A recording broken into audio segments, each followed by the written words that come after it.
말씀입니다. 구약성경 에스라 1장 1절부터 6절까지 말씀 우리 한 목소리로 함께 봉독하시겠습니다.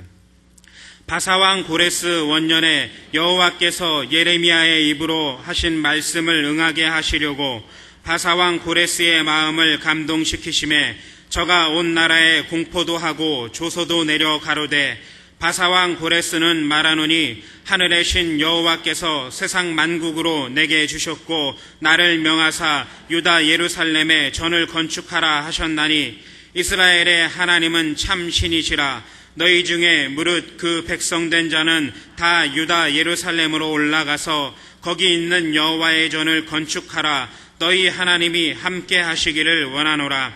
무릇 그 남아있는 백성이 어느 곳에 우거하였든지 그곳 사람들이 마땅히 은과 금과 기타 물건과 짐승으로 도와주고 그 외에도 예루살렘 하나님의 전을 위하여 예물을 즐거이 드릴지니라 하였더라.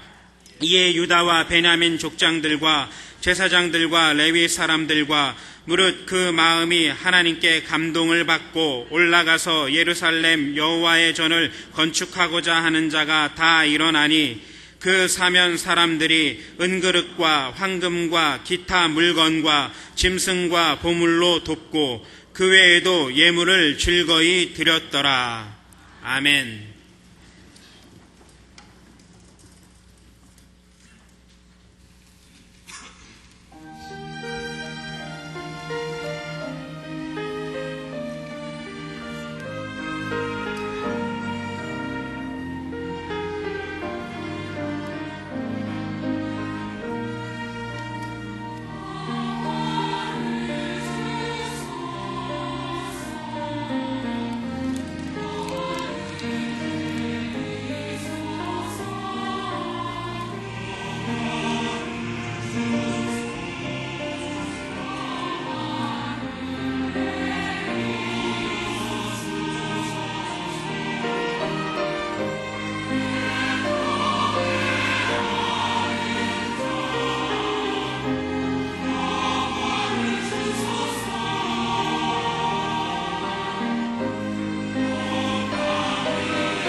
옆에 계신 분하고 인사 나누실 때 오늘도 하나님의 기적을 봅시다.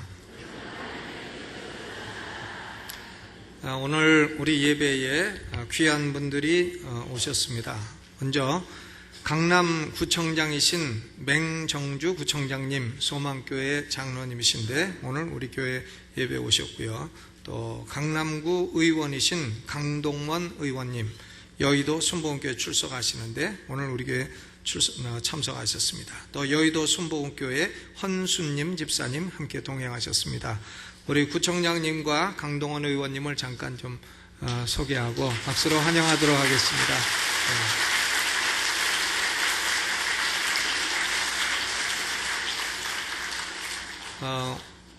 이번에 우리 교회 주변으로 도로, 유치원 위험 표지 있는 도로도 해주시고 우리 구청장님이 좋은 일을 많이 해주셨습니다. 대단히 고맙습니다.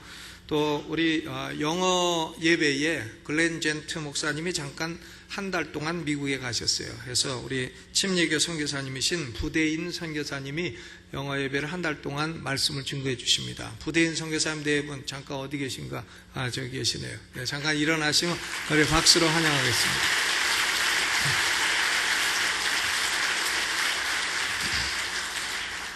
저분한테는 영어로 하면 잘 못 알아들어요. 한국에 오신 지 오래돼 갖고 영어 다 까잡수셔 갖고 한국말로 하셔도 됩니다. 자, 오늘부터 시작해서 이제 에스라서에 대한 말씀을 나누도록 하겠습니다. 에스라서 1장을 중심으로 해서 마음을 감동시키시는 하나님이라 하는 제목으로 말씀을 나누겠습니다. 유다 백성들은 바벨론에서 70년 동안 포로 생활을 했습니다. 왜 꼭 70년이냐? 40년 아니고 90년 아니고 왜 70년이냐? 그것은 그 이유가 역대하 36장 21절에 기록이 되어 있습니다. 이에 토지가 황무하여 안식년을 누린같이 하여 70년을 지내었더니 그랬습니다. 그러니까 이스라엘 백성들은 하나님이 토지를 6년 쓰면 1년은 안식년을 지켜라 했는데 490년 동안 한 번도 안 지켰어요. 그러니까 490 나누기 7 하니까 70이 나와요. 7, 7이 49니까. 그래서 안식년 안 지킨 거 한꺼번에 다 지키는 거죠. 70년. 백성들은 바벨론의 포로가 됐지만 땅은 70년 동안 안식을 했더라. 그러니까 이것은 뭘 말하냐면 하나님의 말씀을 지키지 아니한 데 대한 형벌이다. 이런 의미가 있는 겁니다. 그러니까 왜 70년이냐? 그것은 490년 동안 안식년을 한 번도 안 지켰기 때문이다. 이렇게 되는 거죠. 그러니까 유다 백성이 70년 포로 생활을 한 첫 번째 이유는 퍼니시먼트, 하나님의 형벌입니다. 그러나 포로 생활은 하나님의 형벌이라는 의미만 있는 것은 아닙니다. 하나님의 훈련이라고 하는 더 중요한 의미가 있는 것입니다. 하나님의 디시플린. 그러니까 하나님은 70년 포로 생활을 통해서 유다 백성들에게 여러 가지 은혜를 주셨고 여러 가지를 훈련하셨습니다. 첫째로 그들은 우상 숭배에서 벗어나게 되었습니다. 가나안 땅에 있을 때에는 가나안 7족들이 섬기는 우상 숭배에 끊임없이 미혹되었습니다. 그래서 하나님을 섬겨라 해도 우상을 자꾸 섬기고 바알을 섬기고 아세라를 섬기고 이렇게 됐습니다. 그런데 그들은 알았습니다. 아하, 우상을 섬기니까 망하는구나. 우상을 섬겼더니 결국은 포로가 되었구나. 우상을 섬겼더니 결국은 나라가 망하였구나. 우상은 더 이상 섬기면 안 되겠다. 우상 숭배는 하나도 남는 장사가 아니로다. 이것을 알게 됐다는 겁니다.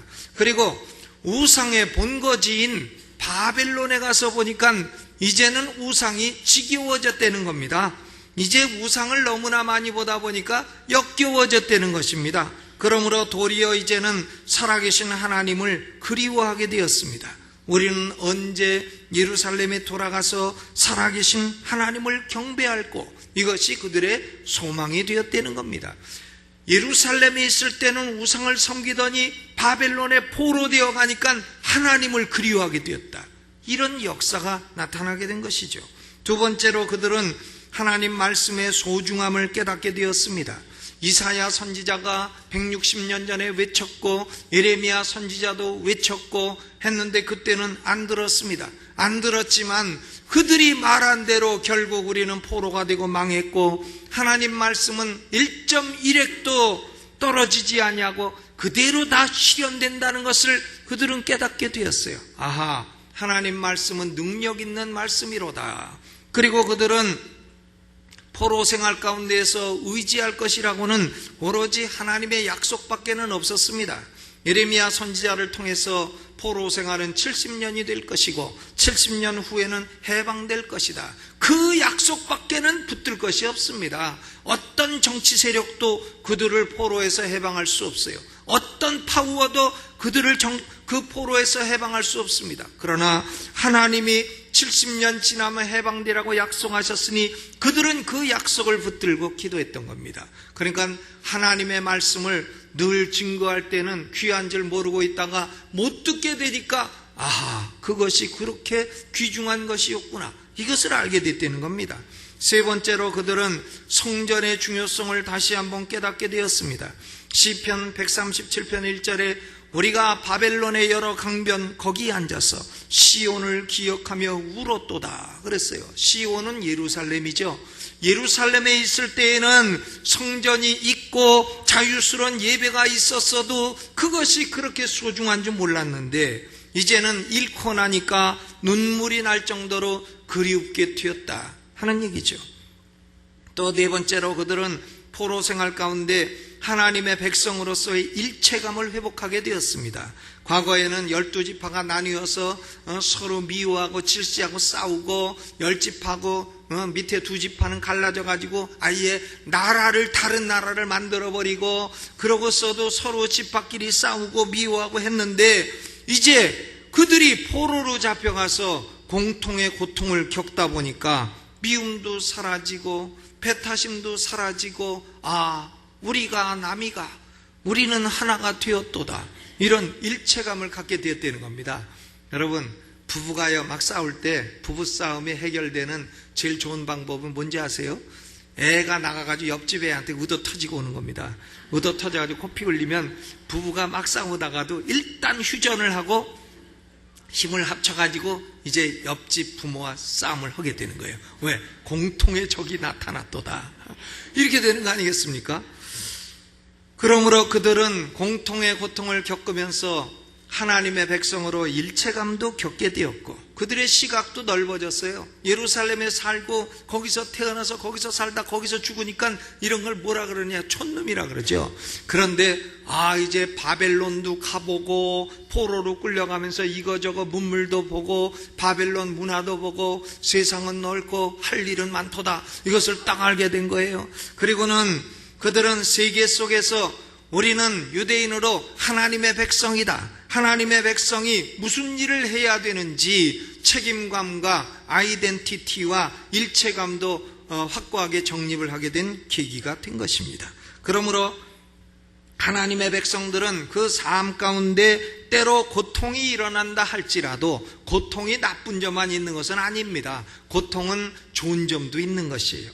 시편 119편 71절 말씀대로 고난당한 것이 내게 유익이라, 이로 인하여 내가 주의 율례를 배우게 되었나이다 그랬습니다. 고난당하면 하나님 말씀이 얼마나 귀한지 또 하나님이 얼마나 크신 분인지 우리는 알게 되는 것입니다. 하나님을 배우게 되는 것이에요. 유다 백성들이 바벨론 포로에서 돌아오는 과정은 3단계로 이루어졌습니다. 끌려갈 때도 3단계로 끌려가더니 돌아올 때도 3단계로 돌아왔어요. 포로로 끌려갈 때는 주전 605년 여호야김 왕 때 1차로 끌려가고 주전 597년 여호야긴 왕 때에 2차로 끌려가고 주전 587년 시드기야 왕 때에 완전히 3차로 망해버렸고 3차로 망하더니 돌아올 때도 3단계로 돌아오는 겁니다. 먼저 1차 귀환은 주전 538년에 이루어졌어요. 페르시아 왕인 고레스는 고레스 칙령을 발표했습니다. 그리고 유다 백성들은 수르바벨의 인도를 받아서 예루살렘에 귀환했습니다. 이것이 1차 귀환이에요.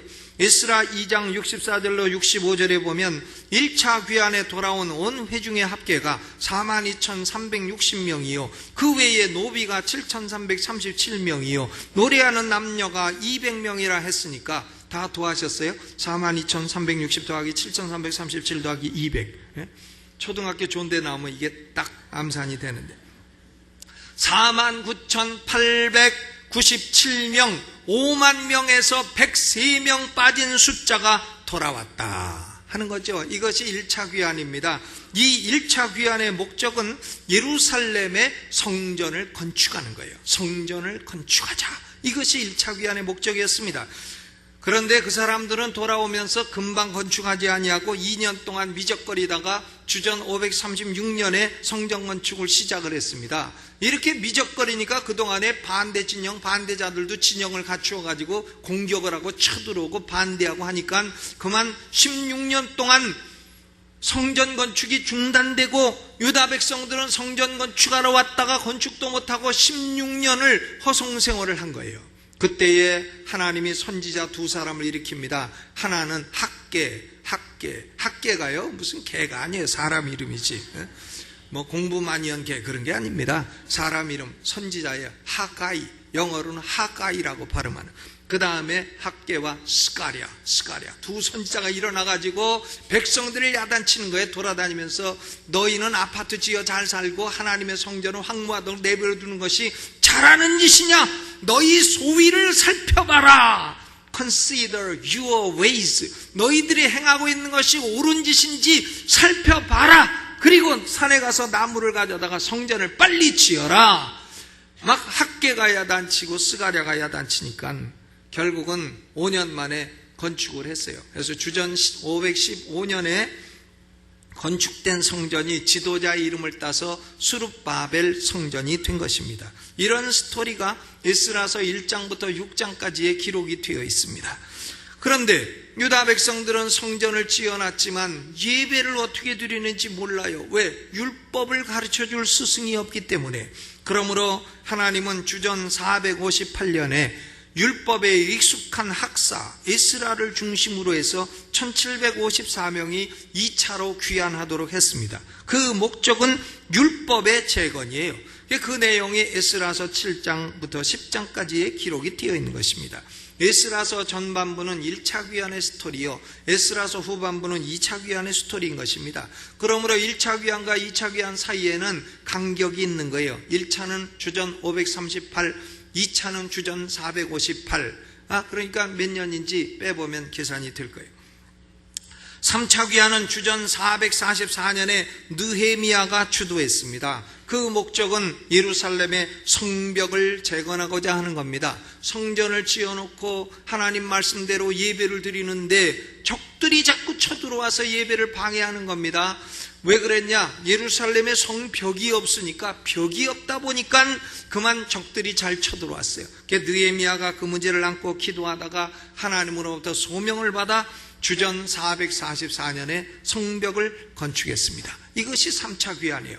그러므로 포로 귀환은 성전 건축, 율법 재건, 그리고 성벽 재건의 순서로 이루어진 것입니다. 여러분, 이런 놀라운 역사, 세계사에서도 전무후무했던 역사가 가능했던 원동력은 무엇입니까?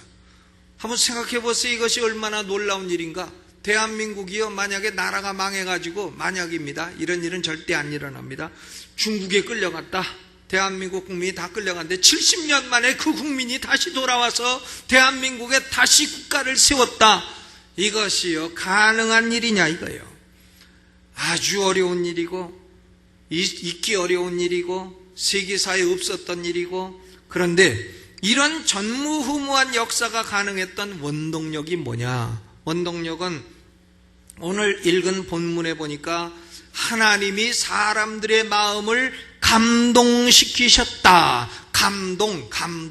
감동이라고 하는 두 글자에 그 원동력이 나타나 있는 것입니다. 누가 하셨다고요? 하나님이 사람의 마음을 감동시키시니까 이런 엄청난 역사가 일어났다는 거예요. 먼저 하나님은 고레스 왕의 마음을 감동시키셨습니다.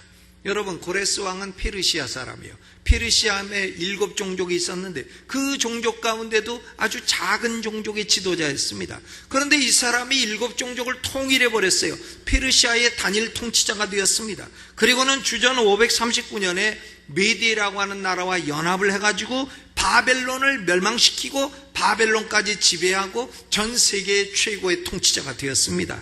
고레스가 바벨론을 통치하게 되자 그는 유다 백성을 향해서 2가지 선한 일을 했습니다. 하나는 고레스 칙령을 발표해서 유다 백성은 예루살렘으로 돌아가 성전을 건축하라 한 것이고, 또 하나는 바벨론 왕 느부갓네살이 솔로몬 성전을 파괴하면서 빼앗아온 모든 성전 기명들을 그대로 지도자인 스룹바벨에게 붙여서 가지고 가라, 돌려준 것입니다. 성전의 모든 그릇들을 다 돌려주었어요.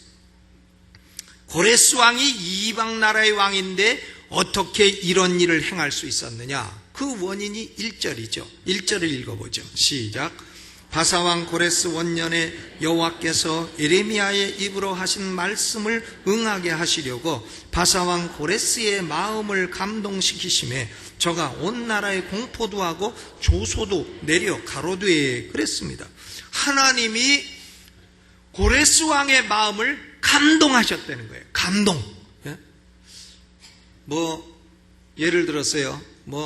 물론 밑에서 일하는 분들도 다 훌륭한 분들이지만 하나님이 청소하는 분의 마음을 움직였다. 그러면 감동하셨다. 그러면 화장지 여기 있는 거 저기는 옮길 수 있을 거예요. 그런데 고레스 왕이 마음의 감동을 딱 받으니까 어마어마한 역사가 일어나는 겁니다. 한 국가가 살아나는 역사가 있는 거예요. 여러분은 다 높은 자리에 올라가시고 하나님이 한 번만 감동하셔도 큰 일을 할 수 있는 사람들이 되시기를 주님의 이름으로 축원합니다. 아무리 감동받아도 그냥 그릇 여기서 저기로 옮기는 이 정도라면은 하나님도 바쁘신데 감동까지 하시겠어요? 네가 알아서 해라 이러겠지만, 고레스 왕이 감동을 받으니까 어마어마한 일이 일어나더라는 것입니다. 2절에 이렇게 말해요. 하늘의 신 여호와께서 세상 만국으로 내게 주셨고 나를 명하사 유다 예루살렘에 전을 건축하라 하셨나니 이스라엘의 하나님은 참 신이라. 이스라엘의 하나님은 참 신인데 하나님이 내 마음에 감동을 주셨도다 그랬습니다. 여러분, 하나님이 어떤 방식으로 고레스 왕의 마음을 감동시키셨는지는 구체적으로 기록되어 있지 않습니다. 그러나 저는 2가지가 분명히 그에게 영향을 미쳤다고 확신합니다. 하나는 그의 내적인 확신이요, 하나는 외적인 확신이에요. 외적인 증거예요. 그러니까 안팎으로 증거가 일치하면 확신을 가질 수 있게 되는 겁니다. 성령께서 고레스 왕의 영혼에 직접 1:1로 말씀하셨을 겁니다. 꿈으로 말씀하셨는지 음성으로 말씀하셨는지 우리는 알 수 없습니다. 그러나 하나님이 고레스에게 말씀하신 거예요. 내적으로. 고레스가 꿈을 꿀 때 느부갓네살처럼 말씀하셨는지 그건 모르겠어요. 그런데 고레스야, 네가 고레스지. 너는 고씨구나. 네가 제주도 출신이냐? 아닙니다. 그래, 너 고레스인데 내가 너를 세계 민족을 지배하는 통치권을 주었다. 아냐? 그러십니까? 내가 너를 왜 세계 열방을 지배하는 통치권을 준 줄 아느냐? 모르겠는데요. 너는 세계 열방을 지배하게 되면 내 백성이 있느니라. 내 백성이 바벨론에 포로되어 있는데 내 백성을 예루살렘으로 돌아가도록 해라. 안 그러면 존말할 때 들어라. 안 그러면 너 안 좋다. 하나님이 말씀하신 거죠. 그리고 느부갓네살이 나를 섬기기 위해 두었던 성전 그릇들을 가지고 왔는데 그거 하나도 건드리지 말고 다 돌려줘라. 너 빌사사리를 아냐? 빌사사리가 그거 가지고 술 먹다가 죽은 거 너도 들었지? 그러니까 그건 건드리지 말고 다 돌려줘라. 알았냐? 그랬을 때 고레스 왕이 알았습니다. 이렇게 했는지 누가 아냐 이거예요. 그렇게 했을 가능성이 압도적으로 많은 거죠. 그러니까 고레스가 이방 나라 왕 불신자 왕이 하나님은 하늘의 하나님 여호와가 내게 말씀하셨다고 그렇게 말하지 않겠습니까? 또 두 번째는 고레스 왕은 말씀을 들었을 겁니다. 하나님 객관적인 말씀을 들었을 거예요. 왜? 페르시아에는 유명한 다니엘이 있었기 때문입니다. 다니엘은 벌써 성경 읽어가지고 고레스라는 인물이 일어날지 다 알고 있었어요. 이 시대보다 160년 전에 예언한 이사야 선지자가 고레스의 이름을 이미 언급했습니다. 이사야 44장 28절에 고레스에 대하여는 이르기를 그는 나의 목자라 나의 모든 기쁨을 성취하리라. 45장 1절에 나 여호와는 나의 기름받은 고레스의 오른손을 잡고 열국으로 그 앞에 항복하게 하겠다 하는 말씀을 다니엘은 알고 있었어요. 그래서 고레스가 페르시아를 통일한다 할 때에도 내 그럴 줄 알았다. 고레스가 바벨론을 멸망시킬 때에도 나는 그럴 줄 알았다. 왜? 이사야 선지자가 이미 그렇게 말씀하셨느니라. 그리고 다니엘은 고레스가 바벨론을 멸망시키고 이제 유일한 지도자가 되었을 때 그에게 나아갔을 겁니다. 그리고 폐하, 내가 다니엘입니다. 고레스가 다니엘을 알죠. 왜? 워낙 유명한 사람이니까. 느부갓네살도 섬겼고 벨사살도 섬겼고 다리오 왕도 섬겼고 그는 사자굴에서도 살아나온 사람이니까 유명한 사람이에요. 다니엘을 알죠. 아, 그대가 소문으로만 듣던 다니엘인가? 예, 제 나이가 이미 90이 되어 넘었습니다. 90이 가까웠습니다. 그런데 하나님이 고레스 왕에 대하여 말씀하셨습니다. 세계 모든 민족을 지배할 뿐만 아니라 내 백성 유다 백성을 해방시키실 하나님의 종이라고 말씀하셨으니 당신은 내 백성을 해방시키시고 그리고 성전 기물들을 돌려주셔야 할 것입니다. 그것이 당신을 향한 하나님의 사명입니다. 이렇게 다니엘로부터 말씀을 들었음이 분명하다 이거예요. 고로 고레스는 내적인 증거와 외적인 말씀의 증거를 따라 마음의 감동을 잊고 하나님의 기뻐하시는 일을 성취하게 된 것입니다. 잠언 21장 1절에도 왕의 마음이 여호와의 손에 있음이 마치 보의 물과 같아서 그가 임의로 인도하시느니라 그랬습니다.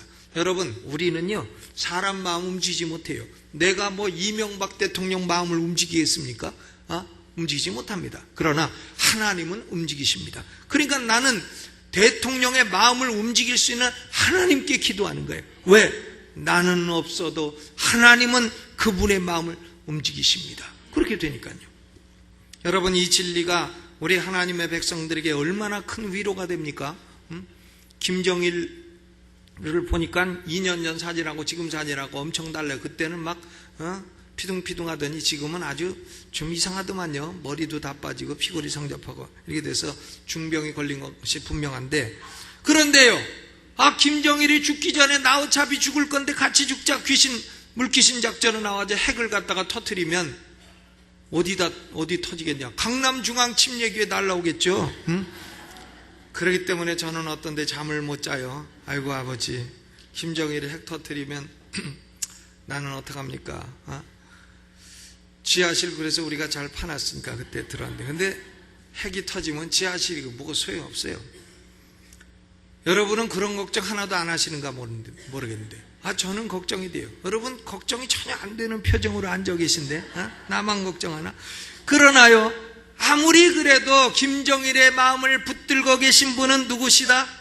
여호와 하나님이시다 하니까 우리는 하나님, 김정일의 마음을 붙들어 핵 그런 거 갖고 불장난하지 못하게 하여 주옵시고 이 땅에 다시는 동족 성전의 비극이 일어나지 않게 하여 주옵소서.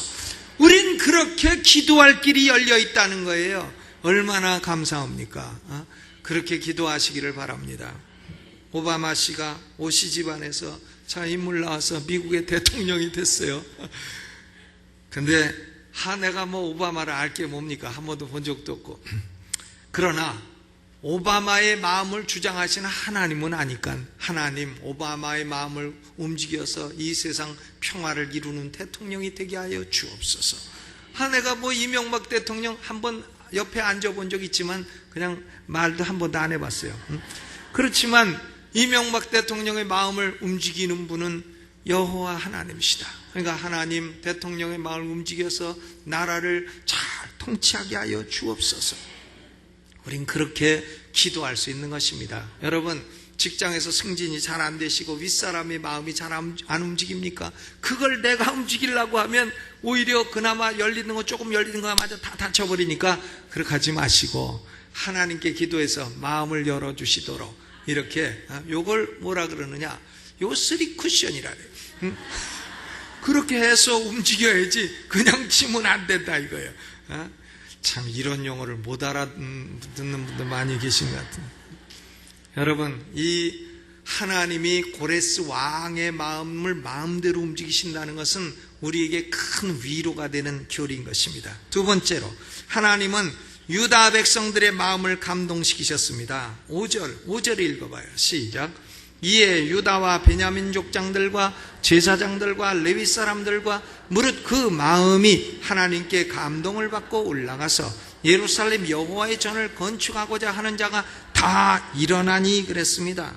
여러분, 지금 유다 백성들이요 5만 명에서 103명 빠진 사람들이 돌아왔어요.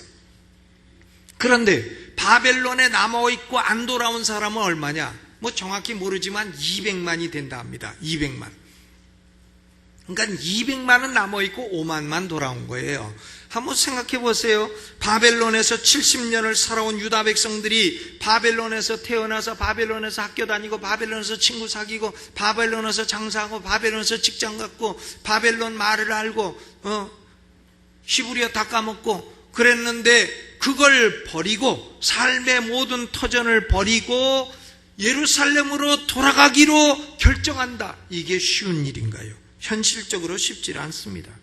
한국 사람들이 미국에 10년만 갔다 와도요, 10년만 갔다 와도 아이들이 한국에 적응을 못해요. 미국에서 PhD 10년 동안 공부한 사람들, 애들 데리고 갔다 오면 애들이 한국에 와가지고 학교에 적응을 못해요. 학교 가면 30점, 20점 맞아갖고 와. 왜? 늘 틀리는 게 있어. 이빨 아프면 어느 병원 가냐? 치과, 안과, 내과, 외과 하면 아무 데나 동그라미 쳐. 치과가 뭔지 몰라요. 덴티스트는 알아도 치과는 몰라요. 그러니까 학교에서 20점 맞고 30점 맞고 하니까 와가지고 애들이요 아빠한테 그러는 거예요. Daddy, you are ruining my life. 아빠가 내 인생 망치고 있어. 그러면 아빠는 마음이 아프니까 아이고 그럼 미국으로 돌아가라 해가지고 미국으로 돌아가는데 그냥 가나 마누라 붙여서 가지. 그러다 보니까는 교수님과 사모님과 갈라져서 기러기 아빠, 펭귄 아빠, 1년에 한 번 만나면 기러기, 또 한 달에 한 번 만나면 독수리, 이렇게 되는 거죠. 그러니까 한 10년만 외국 살아도 이만큼 문화의 차이가 난다는 얘기를 하는 거예요. 한국 사람들 6개월 미국 갔다 오면 배터리를 빼러리 하니까 재터리를 갖다가 제러리 한다잖아요. 애들 이름도 배철수 한데 찰스 이렇게 부른다잖아요. 그런데요, 여러분 70년을 바벨론에 살았다. 그러면 참 얼마나 이 돌아가기 어려운 거냐 이거예요. 그러므로 200만은 안 돌아갔고 이 남아있는 200만이 겪은 사건이 바로 에스더서에 나타난 사건인 것입니다. 그러나 하나님은 5만 명에서 103명 빠진 사람들의 마음은 감동시키셨어요. 그들은 바벨론에 이뤄놓은 모든 삶의 터전을 버리기로 결단했습니다. 아무리 내 사업이 커도 난 버리고 돌아가리라. 나는 가리라. 시편 137편 5절로 6절이 그들의 심정이었습니다. 예루살렘아, 내가 너를 잊을진대 내 오른손이 그 재주를 잊을지로다. 내가 예루살렘을 기억지 아니하거나 내가 너를 나의 제일 즐거워하는 것보다 지나치게 아니할진대 내 혀가 내 입천정에 붙을지로다. 예루살렘을 잊어버리는 것보다는 오른손의 재주가 사라지는 것이 낫고, 예루살렘보다 더 사모하는 것이 있다면 내 혀가 입천장에 붙어버리는 것보다 낫다는 거죠. 그들은 그런 심정으로 돌아갔어요. 마지못해 돌아간 것이 아니라 일제에서 해방된 한국 사람들의 심정과 같은 기쁨과 감격의 심정으로 돌아간 것입니다. 시편 126편 1절로 3절, 여호와께서 시온의 포로를 돌리실 때에 우리가 꿈꾸는 것 같았도다. 그때 우리 입에는 웃음이 가득하고 우리 혀에는 찬양이 찼었도다. 여호와께서 우리를 위하여 대사를 행하셨으니 우리는 기쁘도다 기쁘도다. 여러분, 유다 백성들에게 감동이 있었어요. 강도가 세지면 감격이 되는 거예요. 감격. 우리나라 일제에서 해방됐을 때 남인수를 아시나요? 거리는 부른다, 환희에 빛나는 꿈꾸는 거리다. 이렇게 부르는 건데 뭐 이렇게 불러도 되느냐고 제가 한번 물어보긴 하겠습니다만은, 감격 시대죠. 감격. 거리에 나가서 태극기를 휘날리고 감격하는 거죠. 유다 백성들도 이런 감격을 가지고 해방되었다 하는 것입니다. 유다 백성들은 예루살렘을 향한 진정한 갈망, 하나님을 향한 진지한 사랑을 회복하게 되었습니다. 이것이 구약 최고의 신앙 부흥이요, 두 번째 엑소더스라 할 수 있습니다. 한 번은 애굽에서 나온 것이요, 한 번은 바벨론에서 나온 것입니다. 이런 부흥은 어떻게 해서 일어났냐? 하나님이 성도들의 마음을 감동하심으로 일어나는 줄로 믿습니다. 우리는 기도해야 돼요. 부흥을 주세요, 부흥을 주세요. 이것보다도 하나님, 내 마음에 감동이 일어나게 하옵소서.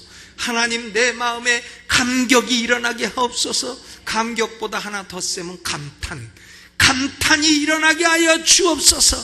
하나님의 대사를 보고 내 마음에 감동과 감격과 감탄이 일어나 감격 시대가 다시 오게 하여 주옵소서. 여러분, 우리는 그렇게 기도하시기 바랍니다. 세 번째로, 하나님은 이방 불신자 바벨론 사람들의 마음도 감동시키셨어요. 4절의 고레스 칙령의 내용 가운데 이런 것도 있습니다.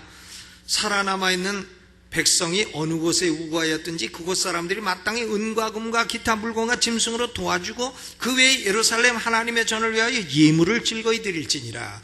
그러니까 바벨론 사람들은 지금 고토로 돌아가는, 고향으로 돌아가는 유다 백성들에게 은, 금, 예물을 주어서 돌아가서 예루살렘의 성전을 건축할 수 있도록 해라는 겁니다. 이게 고레스 왕의 칙령이에요. 아무리 왕이 주라고 해도 백성들이 마음에 감동이 없으면 소용없어요. 그런데 바벨론 사람들, 이방 사람들, 불신자들이죠. 그들이 6절에 보니까 감동을 입고 그 사면 사람들이 은그릇과 황금과 기타 물건과 짐승과 보물을 뒀고 그 외에도 예물을 즐거이 드렸다라 그랬어요. 그래서 이스라엘 백성들은 애굽에서 나올 때도 애굽 사람에게 예물을 받았듯이 바벨론에서 나올 때도 바벨론 사람부터 예물을 받아가지고 돌아와서 성전을 짓게 될 수 있는 줄로 믿습니다. 하나님의 감동은요, 불신자들에게도 미칠 수 있다는 증거인 것입니다. 여러분의 상사가 불신자입니까? 그래도 하나님의 감동은 미칠 수가 있어요. 여러분, 하나님은 감동하시는 하나님입니다. 하나님이 감동하신 이유는 두 가지예요. 하나는 하나님이 약속하신 말씀 때문이에요. 70년이 되면 너희에게 감동을 일으켜주어 돌아가고자 하는 열망을 일으켜주겠다 하는 약속 하나 때문이고, 또 하나는 하나님의 백성들이 기도했기 때문입니다. 다니엘도 기도했죠. 다니엘서 9장 17절에 하나님이여 지금 주의 종의 기도와 간구를 들으시고 주를 위하여 주의 얼굴빛을 주의 황폐한 성소에 비추시옵소서. 다니엘도 기도했고, 예레미야 29장 12절로 14절에 너희는 내게 부르짖으며 와서 내게 기도하면 내가 너희를 들을 것이요 너희가 전심으로 나를 찾고 찾으면 나를 만나리라. 내가 너희에게 만나지겠고 너희를 포로된 중에서 다시 돌아오게 하리라. 기도하면 내가 너희를 만나지겠고 포로된 중에서 돌아오게 하리라 그랬어요. 여러분, 하나님의 말씀은 우리 영혼에 감동을 주는 겁니다. 말씀 덮어놓고 감동받을 수 없어요. 말씀을 열어놔야 감동이 오죠. 그리고 기도해야 성령의 감동이 오는 겁니다. 기도해야 성령의 감동이 온다 이거예요. 기도 없이 감동이 올 수 없다 이거예요. 저는 아쉬운 게 있어요. 대예배는 1시간 딱 정해져 있기 때문에 설교 끝나고 기도할 시간이 짧아. 그러니까 여러분, 수요기도회나 금요철에 나오세요. 나와서 일주일에 1시간은 부르짖어 기도해야 되지 않아요? 그래야 성령의 감동이 우리 영혼에 있지 않겠습니까? 나오시기를 바랍니다. 여러분, 우리는 지금 참으로 감동받기 어려운 시대에 살고 있어요. 감동받을 일이 없어요. 우리 마음이 그렇기 때문에 점점 화인 맞은 마음처럼 뭘 봐도 감동이 없어요.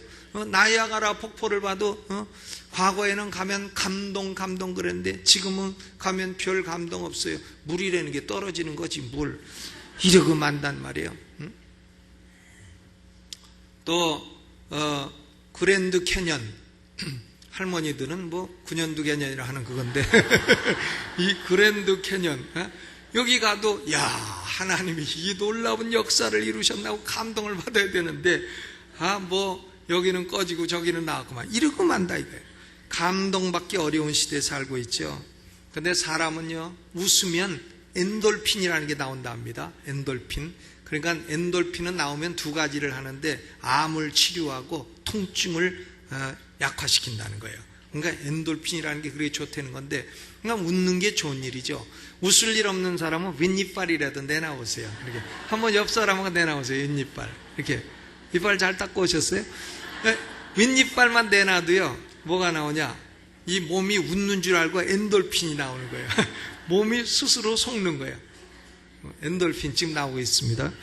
그런데요, 엔돌핀보다 4000배 효과 있는 게 뭔지 아십니까? 4000배. 그게 다이돌핀이라는 거예요. 다이돌핀. 한번 해보시죠. 다이돌핀.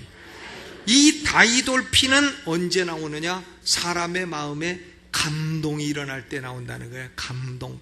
감동이 다이돌핀을 나오게 한다는 거예요. 4000배 효과가 있어서 암 걸린 사람도 다이돌핀 맨날 나오면, 그러면 암이 사라지게 된다는 것입니다. 다이돌핀. 감동으로부터 옵니다. 하나님이시여 우리에게 감동을 주시기를 원합니다. 하나님은 영혼에 감동 있는 사람을 쓰시는 거죠.